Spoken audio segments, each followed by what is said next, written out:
Right then, 3, 2, 1. Welcome back to the runs with me, with Nicky. What's happening? We are back after a week we took off when we probably shouldn't have. Oh, we picked the wrong week to take off. Bloody, you called it ages ago, didn't you? Yeah, we knew it was coming, what was happening. So obviously last Tuesday, before Cardiff Half, they announced next year is going to be a ballot. Yeah. But yeah, I'd said it was coming with them being this Super Halves race and the way they were going this year. So yeah, that was a mad day when it hit the net Tuesday. It didn't go down well, did it? I don't think so from what we see and, what we know, no. But with other people, they seem to just fly over their heads and just not care. Yeah. And I guess, it is to an element who you surround yourself with as well. And obviously the people we speak to and the people who listen to the podcast are all going to feel the same, innit? But Dog's gone that, sorry. it's all right. Yeah. But we get on to this weekend's race now, and as a race and as an event to go and run or go and support, it's class. It's brilliant. Yeah, it was brilliant. It was, like I say, as an event, as a day for supporting, it was really good. It's like, I haven't run it for 3 years now, I think it is. I look back, 22 was the last time I'd run it. But yeah, as a day and an event, we had a great day. We did. But I was sure everyone else watching did. I know a few people I spoke to Slug after. He didn't even get to see his missus because it was that crowded on the course and the support, which is a great thing, isn't it? Yeah, absolutely. My views on the ballot, let's go in that first because that's where it started before we get on to the race. Right. I knew it was coming. It was obvious when they became a Super Half. They're then going to go like the other Super Halves and other majors. They're going to ballot because all they care about now is up in revenue. They don't care about Welsh athletics runners. They measly kept 1,500 places. Now, the first message and I'll call them out in the Phoenix thing was, but it's all right. Welsh athletics still gets 1,500 places. A year ago, we'd have had a free-for-all and you could have got a place if you was quick enough and got one. The year before last, they were still selling them 3 months before. Now, last year was an anomaly because it came a Super Half and it sold out within 3-4 days, whatever it was. But you still had 3 or 4 days, same as everyone else in the world, to buy your place. Yeah. Now, if you're lucky, you've got one of those 1,500. If not, you're in a ballot like every other Tom, Dick and Harry, and that's our local biggest race of the year. I think it's unfair. I think it's wrong. The way they're setting up, the way they're promoting it is wrong. The way they up the prices so much and you get less and less for it. Yeah, so that's my thoughts on that at first. Yeah, and of course it was going to go to ballot because the Super Halves are just the 6, now 7 majors. Like a name. It's a gimmick, it's clever. And once you've done one, you're going to go after the other 6. And exactly. It's nothing to do with the runners or anything like that. I enjoyed on the weekend giving out bananas to people from Lithuania, to people from Brazil, to people from Italy. The lot, But it's been built and sold. It's been built by Welsh people. Yeah, and it's sold as the Welsh race for you or for everyone, which for everyone, well, you had a chance for it to be everyone when it was just open, free for all. Now it's a ballot.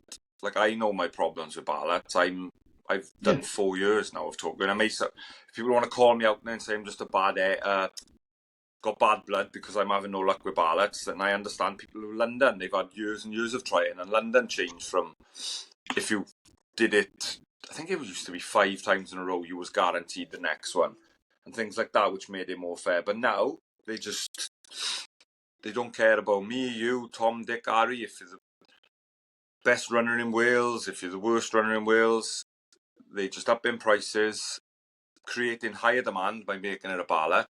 So, and then they've upped the prices to go with that. So keeping 1,500 for Welsh Athletics members, I think, is a token, pathetic gesture. Yeah, definitely. But and then the other, after watching it this weekend, the other question is Cardiff big enough for a Super Half? Because all the feedback we've got from people that ran the race was the atmosphere was brilliant. The support was brilliant, but that's nothing to do with Run for Wales. But also, it's too congested. They can't organise bargain. The funnel is crap at the end, which is all to do with Run for Wales. So everything good about the race is not to do with Run for Wales. And is it big enough for a super half? I don't know. They can't have many more people running it because the query this year was it's too congested. There's too many people, and we seen that on mile 13. They were coming through in fucking hundreds. Oh, mile 13 from 1.5 up was ridiculous. I've never seen it, and it is a bit of a tight. You come down quite a big road, but then it does narrow where we were stood, obviously. But from 1.5 hour people to 2.5 hours we stayed there, wasn't it? It was crazy, it was just non-stop. But I said the same, and I criticised London for it. Getting bigger just to keep up with New York and Chicago and all the other big ones by upping their numbers, and it was too busy. In London, I called them out. You haven't got the cities for it, Cardiff looked the same. We had boys, we know, up towards the front end, obviously it wasn't an issue for them. But boys then further back and girls further back, it was apparently crazy. You just couldn't move. You was weaving people for 8-9 miles. But you're running so much further then too. Yeah. So I don't know how many people. I think there was 26,000 finished, but it was 29,000 sold out. So are they going to go up that? I don't know. I don't know what the numbers are going to be for next year. But obviously they've upped there. And like you say, the roads can't cope with it. It's not big enough of a city to cope with that. You've got too many runners, too many spectators. That's not their problem. That's great. It was brilliant seeing the crowds lined like that. Yeah. But then transport can't cope. Again, that's not their fault. Our transport in the UK is shit, isn't it? No, but baggage is their fault. Baggage, I heard, was absolute piss take, and that's from people we know, people we don't know, we've seen online criticising it. I know people that were in the baggage queue before 9 and missed the start at 10. That's ridiculous. And that's, people having to run. People were starting 10 minutes late because it was so long in baggage and getting out and back to the start. Again, because of too much congestion in the city. These are things they're going to have to think about and massively improve that finish area. Yeah. I don't know. Is it Run for Wales' exit strategy? And now they've got super halves. They sell the rights to someone else then as well. They sell the race to someone else because I don't know if maybe Cardiff is big enough for a super halves, but I don't know if Run for Wales are the partners to deliver it alongside. Look, they didn't have real Lucozade. No, I heard that people moaned about that, didn't they? And it's always been Lucozade at mile. Is it I forget, 9. It's not long after where we was. It's always been Lucozade for us. They dot when I remember doing it back. But is that a cut you need to cost? A cost you need to cut? No, it's well. That just shows they're just trying to pinch every penny from it. Same as we had the finish up at the finish area. You had a bottle of water and some nut bar.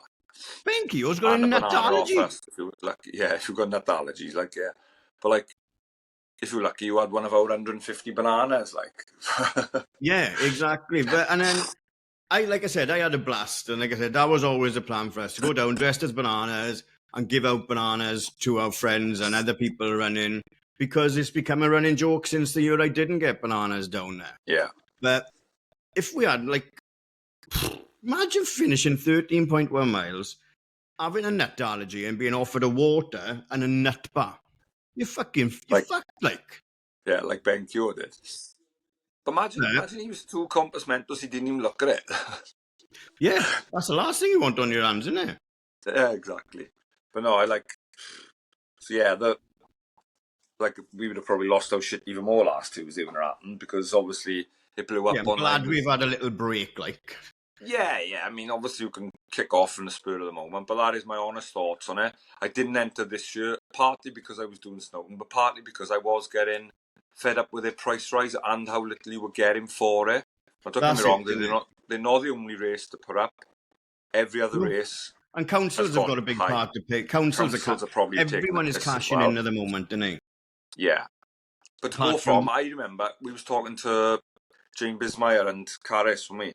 Yeah. And they were saying about they haven't done it for 2 or 3 years, and they were saying the last time they done it, I'm sure the last time I done it in 22, it was 32 quid as a Welsh athlete because we used to get a discount of £10. Now it's 60 quid no discount, and that's if you're one of the 50, or might be 55 if you're one of the first 1,500 Welsh athletes to get in. Yeah. Or you can do a bundle and you do Newport Half as well, mind. Oh, how Bonus, kind of like, him, you like. pay for both. That's nice of him, isn't it? Yeah. So no, I think they need to. They're not going to look at it. And they're not going to listen to us or the other hundreds of people that have said the same. But I think for the sake of the runners and to make their experience better, they need to look at the finishing, the amount of people on course. Like, surely London are going to have to do the same. But I don't know. They're bigger than everything we know or say, aren't they? Yeah, and I know I'm probably like myself, like, what's the word? It's not a hypochondriac. What's the other word when you say something and do something else? I'm running London next year. I know I'm running London next year, but that's London Marathon. It's iconic. Cardiff Half is not that. Like, it used to be for Welsh people, but now it's for Brazilians, it's for Zambians, it's for Italians, and it was great seeing them having a good time. And that's great, and it can still be that. But I don't think there's any need to cut off a huge number of your core. Because what's going to happen this year, they might be all right and get away with it because people will get in and ballot, whatever. In a year or two, when people stop getting in, they'll get fed up of doing it. And what'll happen then? They'll stop doing other Run for Wales events. Because they'll be like, do you know what? Screw you. My finger to you now is I'm not going to do Pascal, I'm not going to do Barry. And then when they start struggling, the beginning of the end. And it, like I said, it doesn't matter. It's irrelevant that I'm not doing any Run for Wales races anymore. I'm not like, oh, look at me, I'm not doing any Run for Wales. It's going to fucking make them bankrupt. But fuck off, like, I don't care about you, you wankers. Same. We've made our line in the sand, we'll stand by it. I'm sure others may do the same, and if you don't, you don't. That's your opinion, we still go and down that's and your watch. choice. Yeah, we still go down and watch. We had a great day, which we'll get on to. Yeah, we did have a good time. We did. And the comments, like, and the content we put out this week, I had a brilliant time. My late, we picked the perfect spot for photography. Sorry to people like Ben Keogh and Sulky Scott Gray, who I didn't get any photos of, but we were only there for a short period of time. And then we had to get up, change into our costumes, and give out bananas to the good people of Wales and the Runs podcast. Like, we did. We had to look after the people. But, like, that was class. And my voice goes straight away. I loved it. And that was a perfect spot because we had so many comments on kind of our Insta content as well about how happy people were to see us. But you're in the fucking hole, like, you're in the pain pit there, you know. That's probably the worst part of the race because you're nearly done, but you've not done, and you've got to go up and around a bit of an hill. Yeah, you've got that, like, last half a K or whatever it is, 800 meters to go. Yeah, it was nice to see some people smiling when they see us, who knew us. I don't think people, some people got what we were going to do today, even though we posted it. Somebody realised we were really going to do that, and it was good to see some people having a good smile or a good laugh, and some people taking bananas, some telling us to piss off, some didn't know what was going on. Some people just thought we were two bananas to high five, and it's like, you know the Only Fools and Horses episode when he catches a butterfly and then he's there with a butterfly and he goes, Denzel, I've got your money. Someone squashed a banana in my hand. Like, I was like, no, you're meant to take a banana. There was one or two rogue bananas on the road. Apologies to people who had to jump them. Yeah. Really like a scene from Mario Kart. But yeah, it was... Took me a while to figure out my distribution technique, didn't it? Yeah, I had to tell you a couple of times tonight. Like, just hold it on the end, like the bit off the vine. Absolutely. But yeah, like I said, like some of the feedback, it's all pretty much the same. Brilliant atmosphere. Bag check was a mare. Crowd's amazing. Bag drop abysmal. Shit bag drop resembled cattle herd. These are not what we're saying. It's just what the people that we've asked to say. And like, right, bananas were great. We don't pay people. We pay them in bananas, I guess. They just say this. The atmosphere was class. Peanut butter bar, no other option. And Dale Beecham, who ran a fantastic race, and he's a super half finisher, and he's told me that this is by far the worst super half by miles. But he ran a hell of a race, and he said the Spanish pacer spent an hour and 45. The 1:45 pacer just spent 1:45 singing away around like. Did he? Brilliant. Yeah. Fair play. But yeah, and like say, that's people we know, and then obviously I forwarded you one. Hayden from 40 Runs was going round doing. He's done all the majors. Now he's doing the supers, and like he's only got one to go. And he commented the same, didn't he? Like atmosphere brilliant, decent course, but too many obstacles and road bumps and barriers, which I suppose you can't do much about. But again, if there's too many people on the road, they're going to become an issue. But he said the same. Bag drop was an absolute shit show, and the finish was a bit of a shit show. So, this is people that are coming to the city for the first time and running. And yeah, and they are paying what you're paying to go to run your majors and stuff like that. They're not paying 60 quid to go down a road. No. It's more expensive for them. Then they've got to get you. They've got to stay you. Full weekends worth of money. The kids might be doing the kids' race on Saturday, which was called off for the wind, which is fine, right? There was no refunds offered. So if you've come over from bloody Bermuda to do the Sunday, and then your kid can't do it because of the weather, no refund. You've got free entry into next year. But I'm not coming back to Cardiff next year because I only came once. So give me my money, you crooks. Yeah, you're not coming back for the kids' race if you finished your race. So. But yeah, some fantastic racing. Dan Nash, Adam Bull, John Butler, Matt Varan, Scott Gray ran a PB, did he? Yeah, he PB'd. Even though at mile 8 he looked like he was going to die and he was giving us the death signal. He had clung in and got a PB. Well, I'm at another sub 130.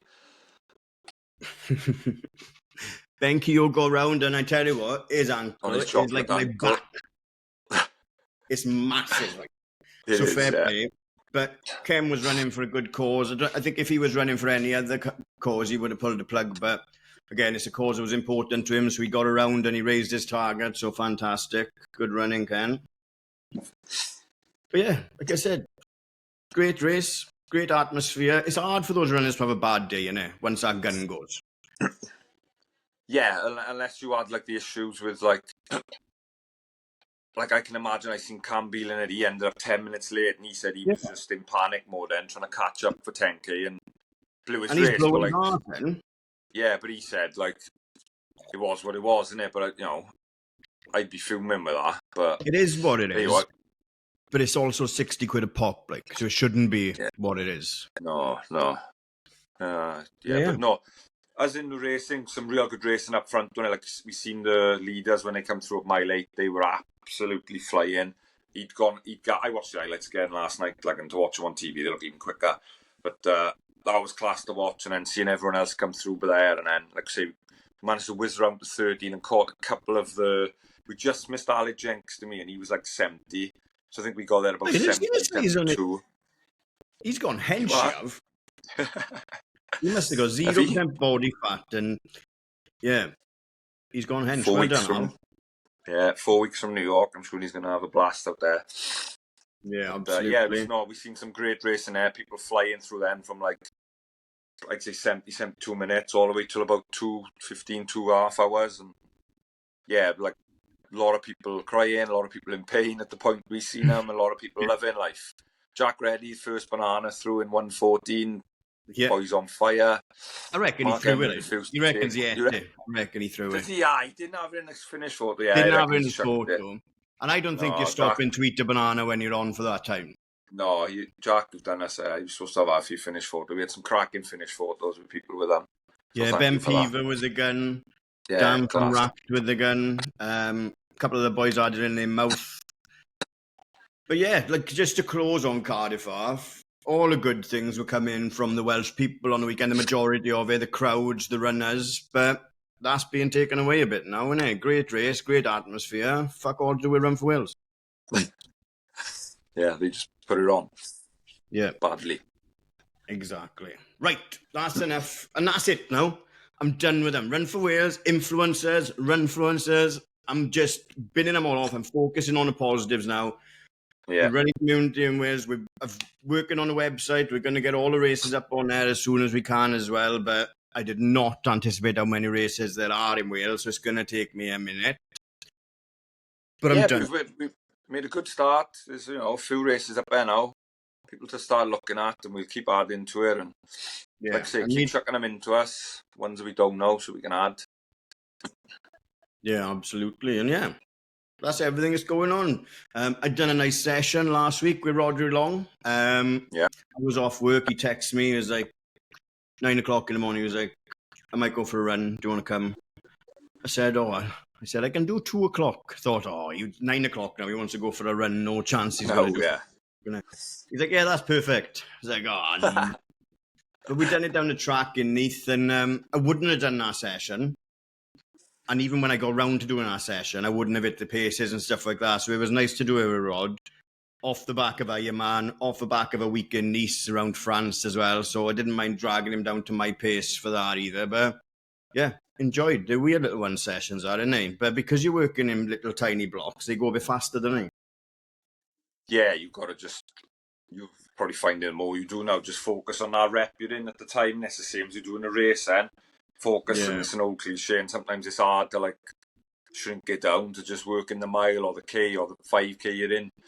That's what you need to just get in your head, and then just don't try and overthink the ones ahead. And I'm guilty of it, and I got a session tomorrow and I'll be dreading it all day in work, thinking, oh, I got to do that. But then once you start and you get in, it's like, right, one at a time, tick them off, and then before you know it, it'll be done. And happy days.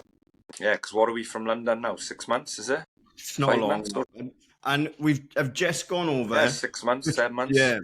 And I've just gone over 1,500 on a fundraising. So, crazy. Again, fair play. Legends, thank you all so much. Now, once you get over 1,500, I feel like, right, it's going to get done now, innit? You worry a little bit that you like this for something. But yeah, everyone from the podcast has donated. It's been class. And then when it gets to the business end, you've got people to tap up and as well. Oh, you haven't sponsored me yet, or you haven't sponsored me since bloody July. Do it again. Yeah, that's when you can start knocking doors. Yeah, exactly. And we will do a big fest. But yeah, maybe January, like I said to you, because that's a nice little burner for the start of January to see where you are. And then perhaps we'll do another one the end of December, tied in with a Christmas party next year or something as well. Yeah. But who knows? Nice. Right. Yeah, happy days. Right, shall we take a quick break and get our guest in for a quick chat about the transition from track in the Olympics to running the roads? Yeah, this should be good. Fingers crossed. We'll be right back. Welcome back to the Runs podcast. We have been joined by Alex Bell, known as Bell in Leeds by the sounds of it, actually. How are you? You all right? Yeah, I'm doing well, thank you, guys. Are you both okay? We're not bad. Doing well. Yeah, I think I'm getting like a bug. I was just saying to Nikki now, I've been aching all day today, but I need to suck it up and just get on with it, don't I? Well, I'm glad this is on a podcast and not in person. Yeah, not a live one. Everybody at the minute. So yeah, you stay there and I'll stay here in the Yeah, we should be all right. We've got so much to get through with your career, Al, but obviously what we do with everyone is go right back to school and kind of were you sporty in school? What sports did you do in school?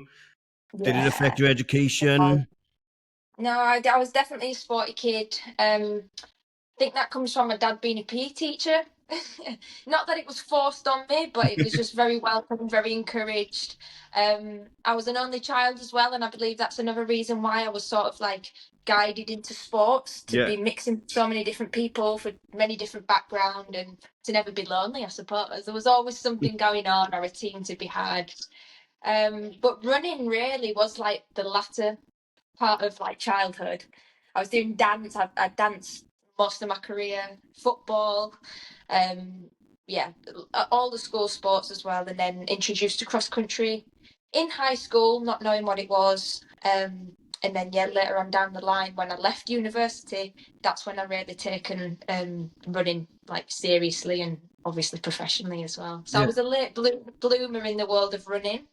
Hence why I think, or maybe the reason why I'm still here talking to you guys now and being able to do what I do. I think maybe that's another reason why I am still sat here at 32 doing what I love. Still smashing it. You know what I mean? So I think things happen for a reason, and I was introduced to it quite late compared to other competitors of mine, but yeah, it's worked out well, I'd say, for now. That's quite a common thing, isn't it, Gar? Like, we've had a lot of people. It's not really a big thing in the UK, running in schools, is it? That's sort of how it is. I don't know what it's like now. It may have changed, but like you say, it's just the odd cross country once, twice a year, and no one else really gets into it unless you go to a club or you got some sort of talent from being seen in cross country. So that's quite like America. Obviously, I don't think PE happens much in schools these days, if I'm honest with you. It's all very classroom based. I'm not sure what it's like where you guys are, but I've been going into schools lately, and it's definitely not the school system and like standard way that I used to do PE. It's definitely not like that anymore, which is a shame, because again that follows on. So when I started cross country, my local club that I still represent today, Pudsey and Bramley, we were attached to my school as the club, like the local club, and it was sort of like a transition. So the PE teacher saw a glimmer of, I don't know, talent in certain people, then that got passed on to the local club, like the team members there, and then it was like a nice little transition for people to go into, and a pathway. But I think that's gradually been lost in translation over the years, from what I've seen anyway. I would definitely agree with that. I think maybe a little less down in the Welsh Valleys, because you've still got that rugby pumping out around here as well. But yeah, I grew up and it was cross country would have been once a term maybe, and then it was rugby. We didn't do much athletics at all in school. It was rugby, and we did do a lot of athletics actually, but none of the running. It was mainly like javelin and shot put and stuff like that. Oh, that's interesting. Yeah. I know. I've got a 10-year-old now, so he's just finishing primary, and he's they just tend to do PE as and when they pick, and their sports day is throwing rockets and stuff like that. So I don't know. I'm not 10 anymore, am I? So I don't know if that's like functional skills and everything as well, but it's definitely changed a bit. Yeah. And for the better, who knows? I mean, we'll see the next generation and see if they come through in the world of athletics and up to the standards, that we see. It'd be quite interesting to see, but yeah, it's definitely a different world we live in now, guys. Hey. Yeah. That's quite deep, that is, huh? So you went off to uni to study in?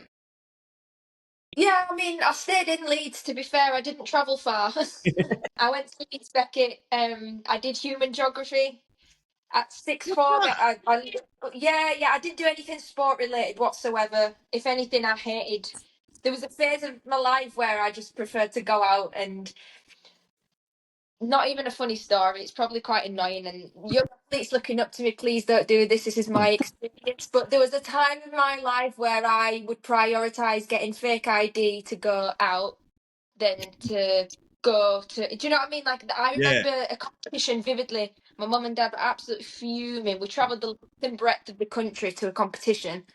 And I was so fixated about meeting a girl at a service station so I could get her ID that I actually didn't pack my spikes for this championship. And oh my God, I think it was down in Bedford, and my mum and dad went mad.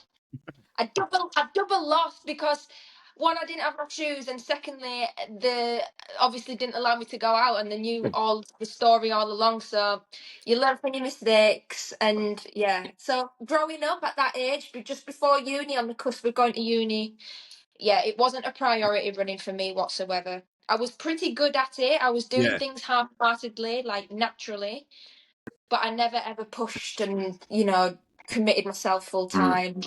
Took it the serious route at that age, if you like. Met my now husband at uni as well. He always plays the story of it was him who got me on the straight and narrow, and the reason how I got quite good at running, with his help, of course. But it was actually post uni. So you graduate, you go. I think a lot of people would listen and they can resonate that you get a lost sensation, you get a lost feeling of belonging. What do you want to do? You're an adult now. Are you living at home? If you're going to be living at home, you need to get yourself a full-time job or career, etc., etc. And you can be pretty lost, confused, and still unknown what to do. To this day, hands on heart, I actually don't know what I would actually like to be. But I think it was one of the what Olympics would it be now? Would it have been London 2012?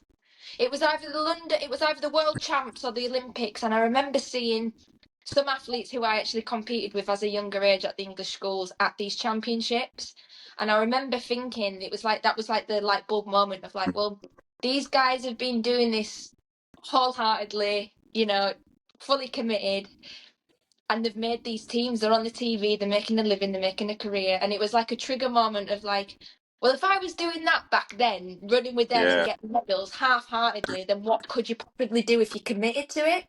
So it was almost like a route I took because it was, a bit of a standstill in life. What do you want to do? Who do you want to be? And then it was like, right, I've got the support of my family who's saying, if you want to fully throw yourself into this, go for it. This is your opportunity. This is your window of opportunity. And yeah, I moved coaches. Even though I was still in Leeds, I was always part of the Leeds training group. I changed coaches, changed the setup and everything that was involved, and sort of fully went full in from there. And just a couple of months after I moved to my coach, I made the Commonwealth team, and ever since the 2018 Commonwealths on the Gold Coast, it just like step by step from there, really. That's mad, isn't it?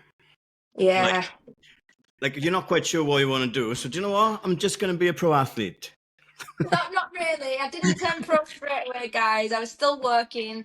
Yeah. It was just trying to do things and just be a bit more serious with things, and have different people, like a handful of people in your life, creating this team, creating this this group around you to try and create something special. And yeah, just putting the hard work in with the talent, because talent gets you so far, but you have to do the work as well if you want to actually go over and beyond what you want to do. And the proof's in the pudding with you, because you had all the talent through uni and everything, but there was no, I mean it's in the nicest possible way, there wasn't enough hard work there then. And then the trip, like you've seen now, and gone, do you know what? Yeah. It's just I'm going to do it.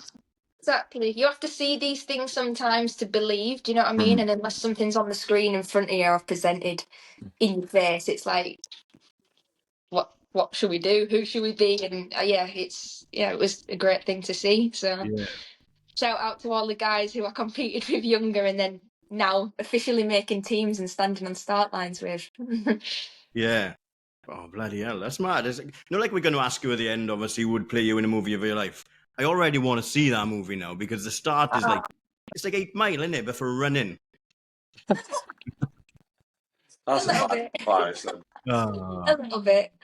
But everyone's journey is so different, isn't it? Yeah. I mean, I might speak to other people and they're like, I could run before I'd walk, and etc. etc. But I think what I say to a lot of the younger generation, like when I speak to younger athletes or just younger people in general, is like, do as much as possible. Like, don't just assign yourself to one sport or identify yourself as one thing. Like, try and reach as wide, obviously as high, but I mean as wide, and be as broad with your mindset as you possibly can, because one, it can take you so many different places. Two, your skill sets that you're gonna take on board with all that is going to be incredible, that you can take into so many other routes of your life. And like, it's just variety in life's just good in general, I think. So that's what I always try and say to the guys.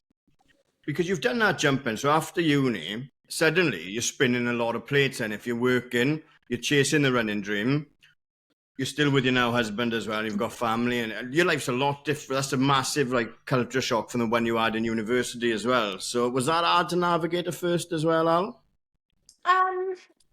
A little bit, but it's the norm, isn't it? I mean, you have to work to survive. Do you know what I mean? It's you've got to work, and you make it work. If you want something so badly, I always think you will make the sacrifices to work. You will do whatever it is you can to get it to whatever it is that dream of or end goal of yours is.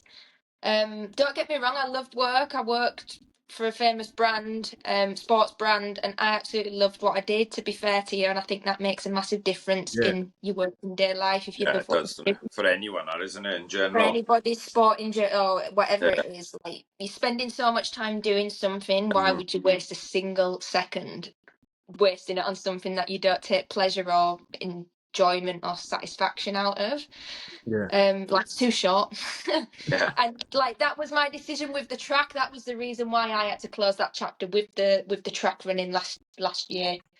Probably should have done it sooner, but I always say, like, it is too short to waste your time doing something you hate. So absolutely. We'll get on to the retirement from track and the new lease of life, but let's have a look at that growth from seeing the Olympics and thinking, I'm going to the Olympics, and then go into the Olympics. How far? That's a small window as well, right? It was a small window. Yeah, it was a small window, but I was in very good hands. Okay, so I had the belief of my coach and building this team around in Leeds. Got a fantastic setup here in Leeds, Headingley. The support, the belief is massive. And I never really had that before. Like someone saying that you can do great things. I've never really had that champion or like obviously your family say it and you always think, well, that's you're my family, you've got to say Yeah, it. you can do. But yeah, the belief, and then when I started seeing small results, it spurs you on. It's actually like, okay, this, little hurdles, little stepping stones to the next step, and what's bigger and what's greater. And yeah, you see the progress, you see the success. That's when you start believing that things can happen.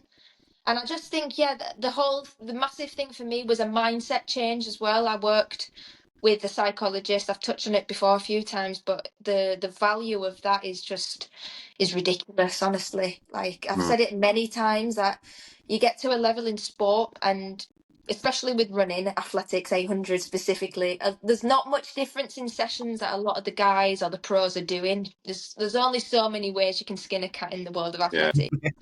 What is going to separate you from the win or the loss or the second or the first is how this functions and how it's processing on race day. And yeah, that was something that my coach suggested, which I did give him a few stern words at the start, thinking, do you think I'm mad? Why do I need to go to your site? Like, we've only just started working together. What impression am I giving you here? He's like, no.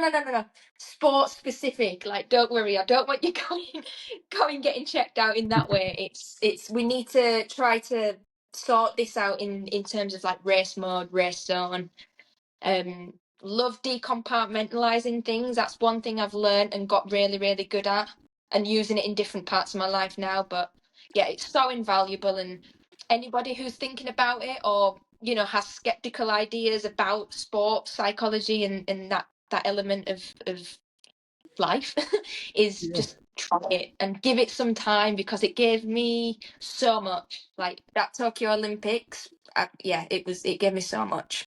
Yeah, there's a guy, Steve Magnus, I follow on Instagram, and like his things and like his brilliant. Like I'm just a normal novice runner, and like even things like that, reading things he puts out, so that again at a higher level, it's the small percentage for you guys, isn't it, to like count for seconds. And I suppose on the day and in the races, like if your mind's switched on and you believe in it, that's massive. And it's the same with me or with any runner, I suppose. And if you believe you can go out and do it, it's that little bit more in it that you dig on the day and you work harder.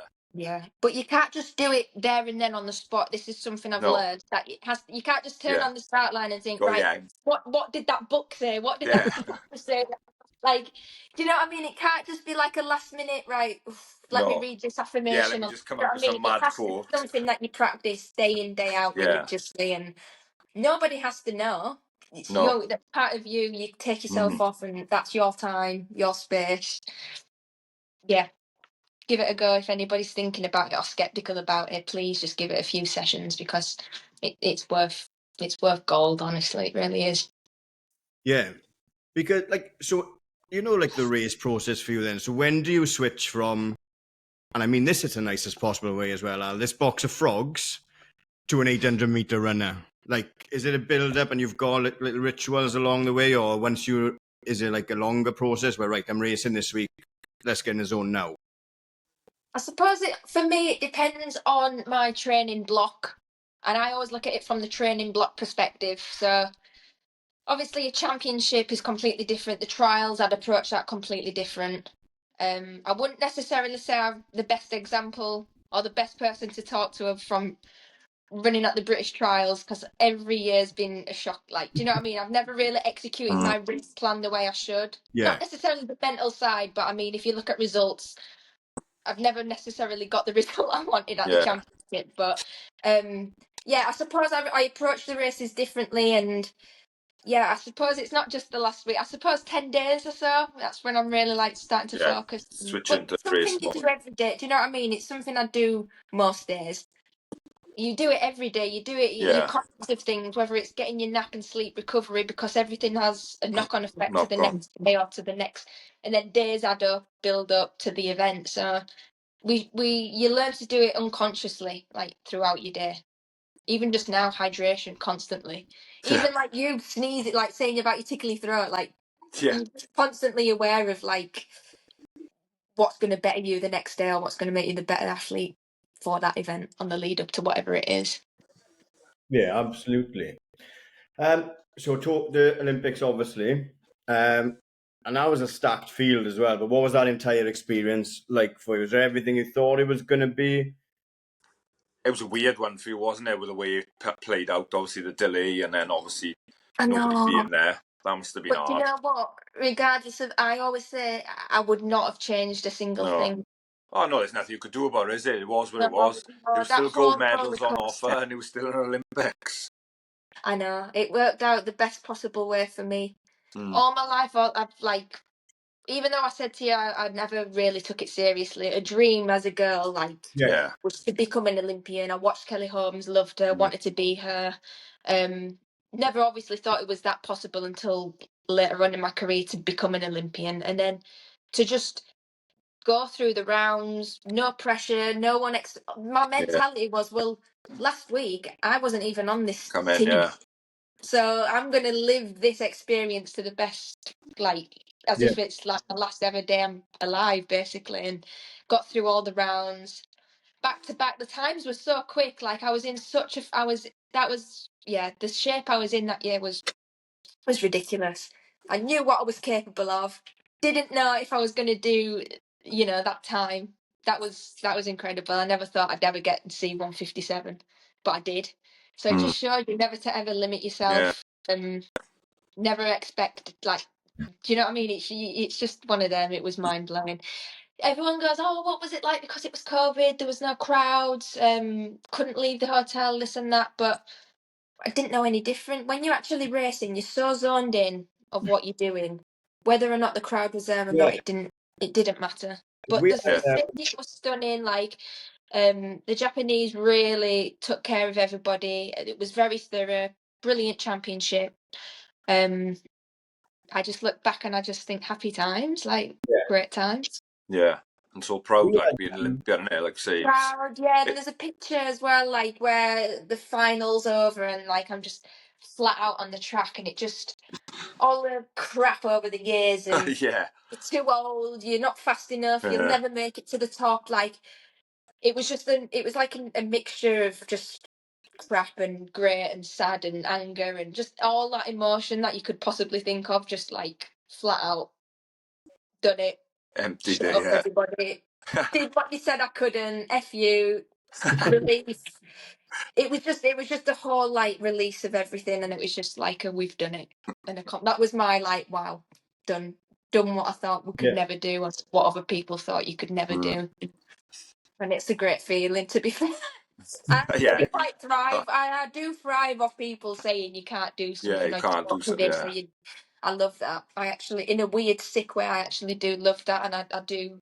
It does push me on, and drive you on. it gives you another drive factor, doesn't it? To it is whatever it is. Did you get that now when you move into road? Did you get a lot of that? A lot of what? Sorry. You're not going to be able to run road, that kind of negativity as well?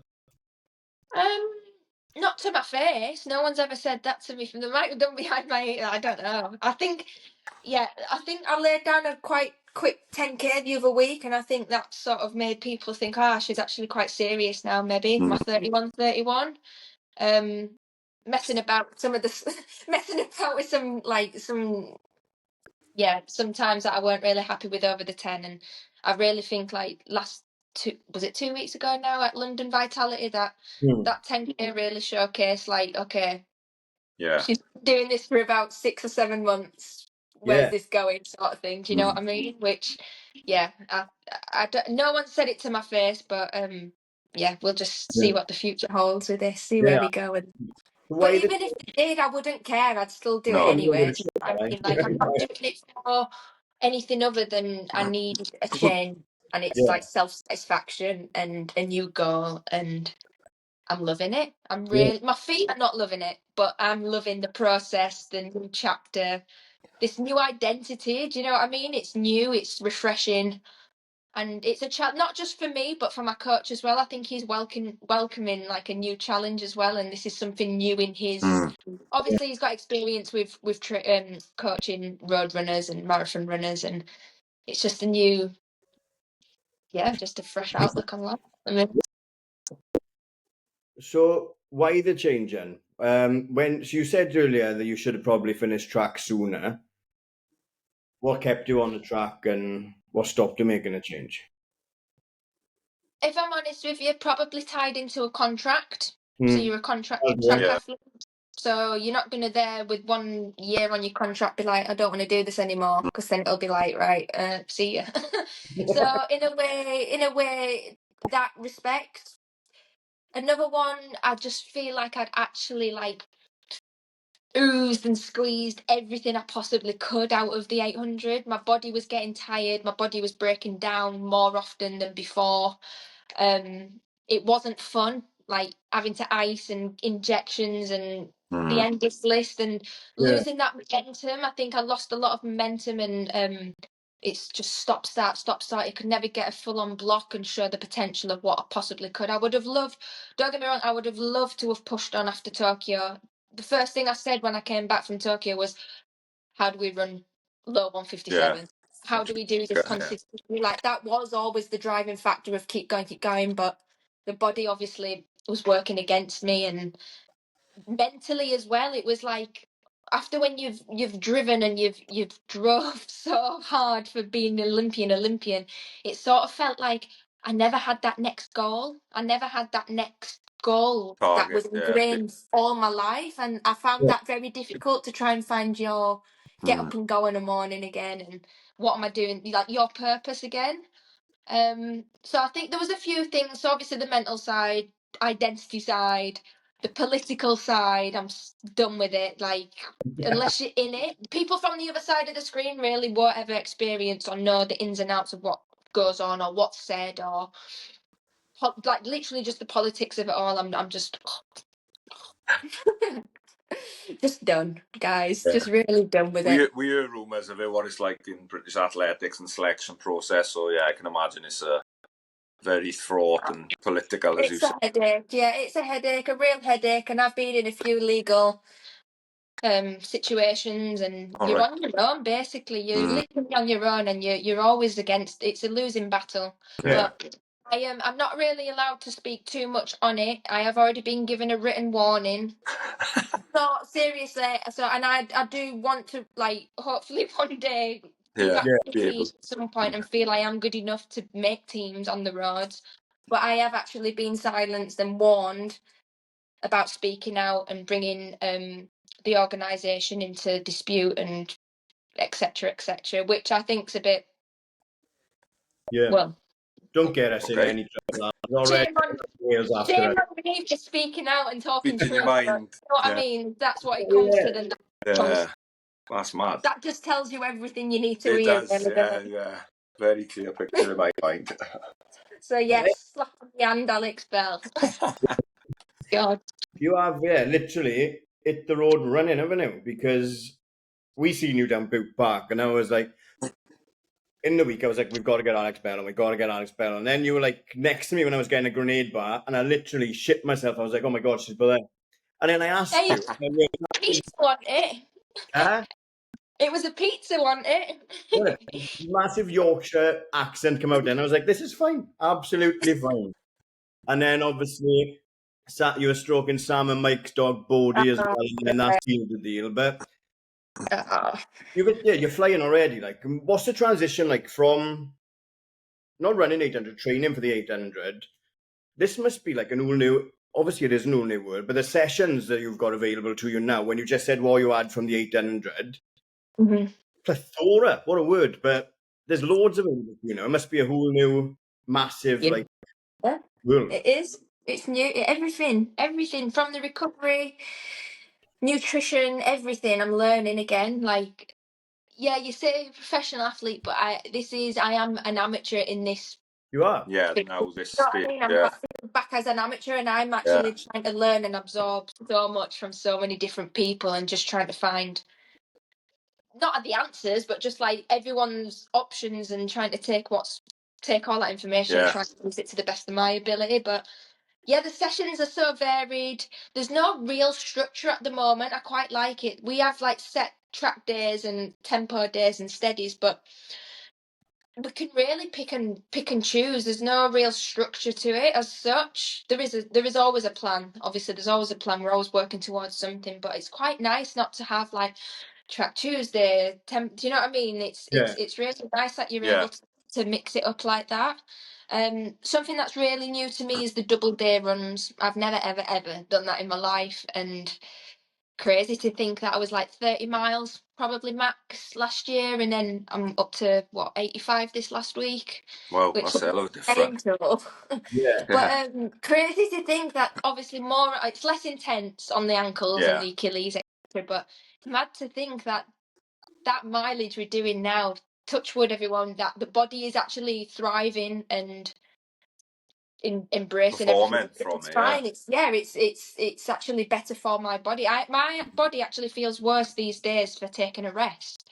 Well, whereas in the past life, that was always welcomed and always pushing for an extra one if cheekily, always pushing for an extra one if you could. But it's just crazy, isn't it? How the body can be tested and pushed and everyone's limits. It's mine. To over double your mileage, it's a big change, isn't it? And it's obviously working because you're performing well on the roads at different distances. Yeah, there's so much more though I really want to go for, and I need to keep making sure and reminding myself that we're not rushing anything. There's no rush for anything, and we just need to. You're young for a road runner. You what? Sorry. You're young for a road runner.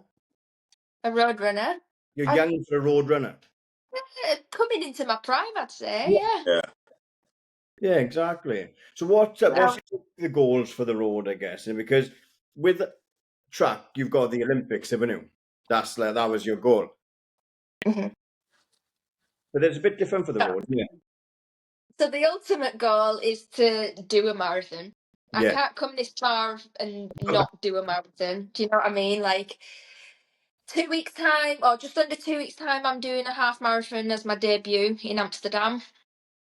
So we're going to assess and see where we go this next few months after Amsterdam based on the time I do there. Whether or not we feel we should be able to push on and strive for an early marathon in the new year, or whether or not we should just float about half marathons and then 10Ks.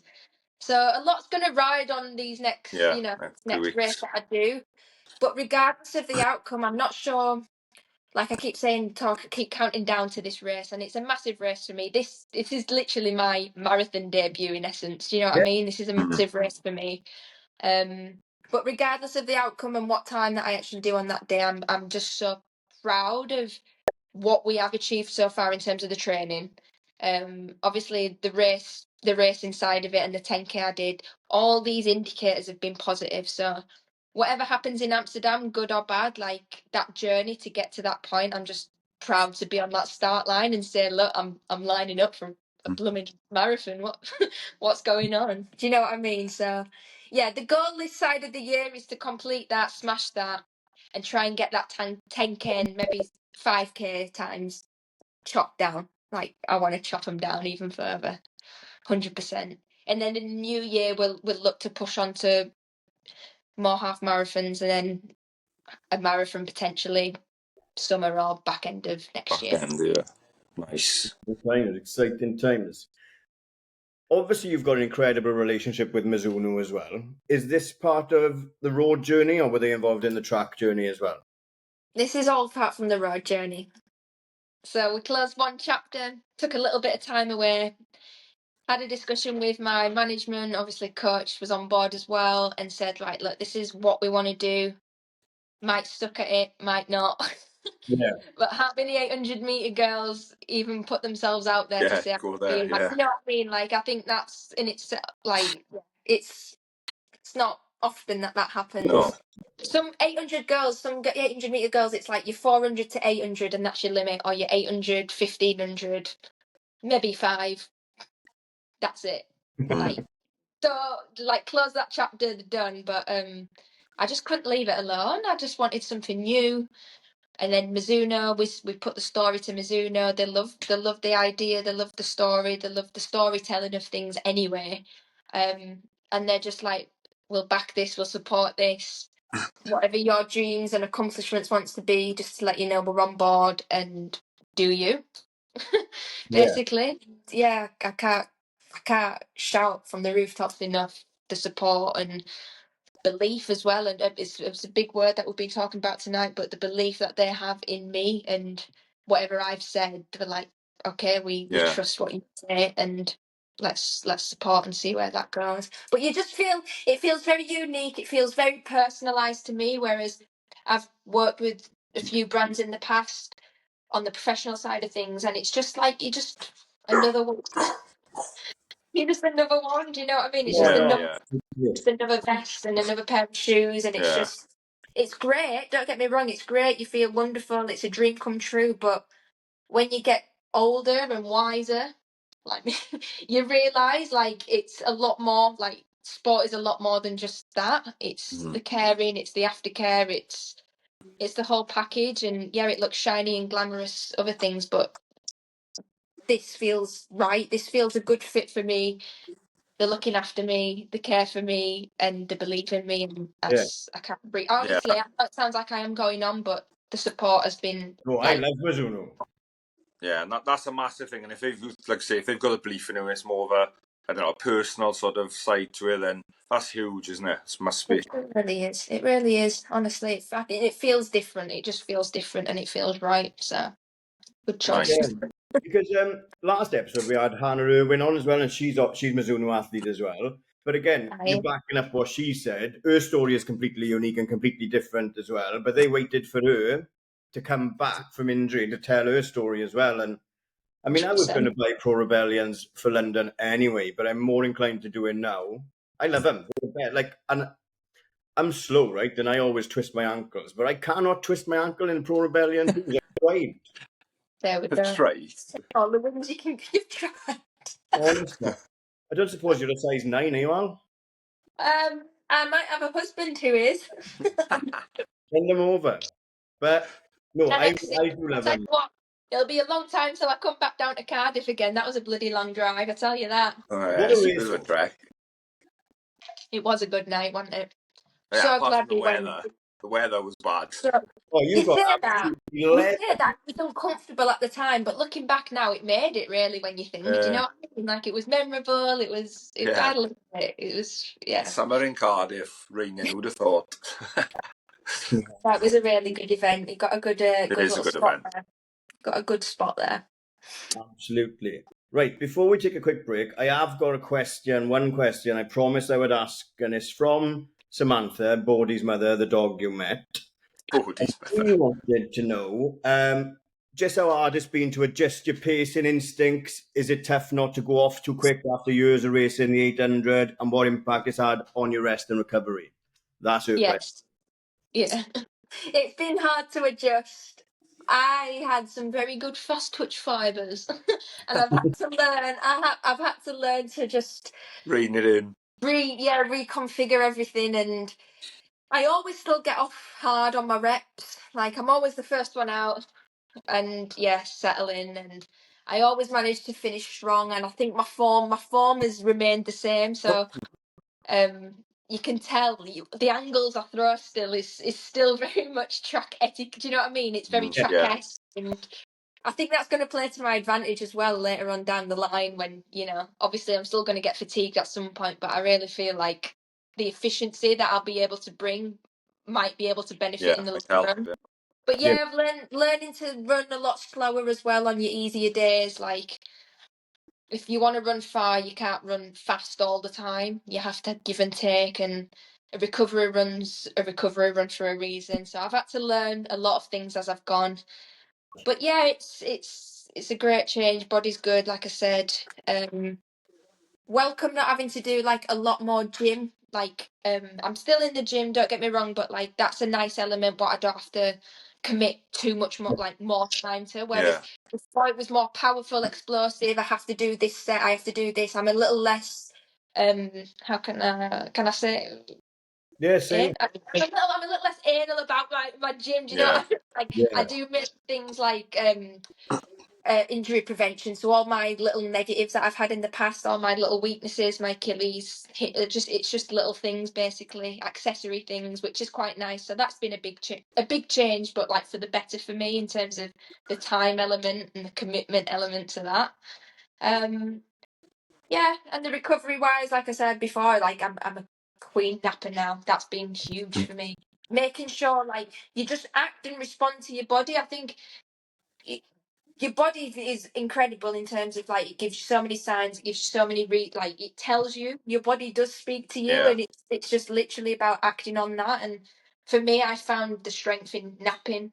And I know not everybody has the time of day to do that, and don't get me wrong, I am restricted with time as well with certain things that I've got going on, but it is incredible. It's so simple, but it works. You know what I mean? It's just a Yeah. way of shutting your body down, recovery, heart rate getting lower. It's so underrated. I'm going to try it in work tomorrow, and if I have a row, I'll say speak to Alex. Yeah, that might not go down well. Read it, obviously. Don't just do Yeah. it just because I've said go for a No. nap. It's responding to what your body is and Yeah, saying. yeah. You know what I mean? So Like I said after this now, I need an earlier night tonight just to shake off whatever made me ache today. Okay? exactly. And I loved that. Absolute pleasure. What we do now is we'll take a quick break, and then Nikki asks you a couple of favourites. You pick your favourite, and then we'll do our normal questions, and then let you crack on. It's too late for a Right. nap, but whatever you've got to do. Sounds good. All right. Be right back. Welcome back. A little bit longer now. We've got Nikki's favourites, and then we'll wrap it up. Ready, Nick? Yeah, here we go, Alex. Favourite distance? 10K currently. Currently, okay. Favourite shoes? The Flash 3s. Mizuno Flash 3s. Flash trees, I don't know. Gareth's a Mizuno runner. He likes his Mizuno. I don't really use them. Sorry, Mizuno. So I don't get any free ones. I Favourite wear them surface? practically like 80% of the time. Surface, road. Road, yeah. Thought it might be. Your favourite race? I want to say the Commonwealth Games, which people presume the Tokyo Olympics, which was great, but the Commonwealth Games 2018 Gold Coast, the final. Nice. Long time ago. But yeah, that was my first international race, and Yeah. again, it was I was a reserve, so nearly didn't go. Then went, and it was the first race with my coach, and family were there, and Gold Coast is rocking and all that. So yeah, just really good memories there. And last, bucket list race? Oh, London Marathon one day, 100%, 100%. Nice. Gareth's doing that next year. Love that. Yep, I ran Manchester in 6:11 last year, but I'm training this year. But I'm training now. Yeah, he's so I'm going to try this year. Yeah, Amazing. but Love that. I know, raising money, but we won't get onto that now. Oh. All we've got to do is wrap it up now with the song you're going to add to the playlist. Okay. Lincoln Park in the end. Oh, nice one. Oh, I bloody use that. Very rocky, very angry, but It's it's a great one for like a rainy night or do you know what I mean? Like a drizzly night, and yeah. Cardiff special, that one. Yeah, it would go well with that race, yeah. I used that yesterday on a different reel, so I'll have to use it twice this week now. People are going to be in our DMs. Oh, you already used that song? I've never seen that someone put I that am out put on there. the playlist though. So Park, then another one. No, it's not on the playlist. Used it on a reel we put up. Oh. And Well, sorry, I didn't copy you. That is literally in all my playlist. It actually is. so that's fine, Al. At least we know you're not looking at the content. Don't worry It's a about great it. song. It is. Who's going to play you in a movie of your life? I love Sheridan Smith. Do you know her? Yeah, of course we do. I got asked this as well another time, and it made me think. And she is so well. First of all, she's northern. Second of all, I just love her acting. Like she's just so raw, authentic, and just. I just think the role she always plays as well is always like the underdog or someone who always tries to like overcome something and doesn't give up until that happens. And I think that's she'll portray me well. Yeah. I'm not sure she'd appreciate me in the movie telling us to go and run an 800 meters. But I get a double in for I that. love. Do you know what I mean? I love her style. I love watching her. I love every single thing that she's ever done. And Yeah. she's just an awesome actress, and everything she's done. She just really captures me. And yeah, I think she's a really good storyteller that way as well. The way she does it. Yeah. She could, like, know when you're zoned in. When she, what was that one when she was in? Was she stealing money from somewhere? When she was a cleaner. Oh yeah, when she was the cleaner. Cleaner, yeah. I don't know if it was called the cleaner, but she was a cleaner, and she was with the stock exchange, was it? The stock That's it. market. But Yeah, then that was your other side from when she was Smithy's sister in Gavin and Stacey. Gavin and Stacey, yeah. Right. What a wonderful way to end it. Al, thank you so much for your time. thank you, Harry. It's an absolute pleasure. Our paths won't cross if you're not coming to Cardiff anytime soon. But if you do pull the trigger early on April Marathon next year, I might see you on the marathon. Brilliant. Love that. Thank you so much, guys. Honestly, pleasure to be with you. Thank you for having me. Absolute pleasure. Nick, anything else? Anything we missed? No, again, thanks, Alex, for that. It was brilliant. And hopefully your road career continues the way it is, and we might see you in a marathon one day. Fingers crossed. That's the plan. Yeah. Oh, bro. Thank you so much. That's it for us for another week, and we'll see you on a start line somewhere soon.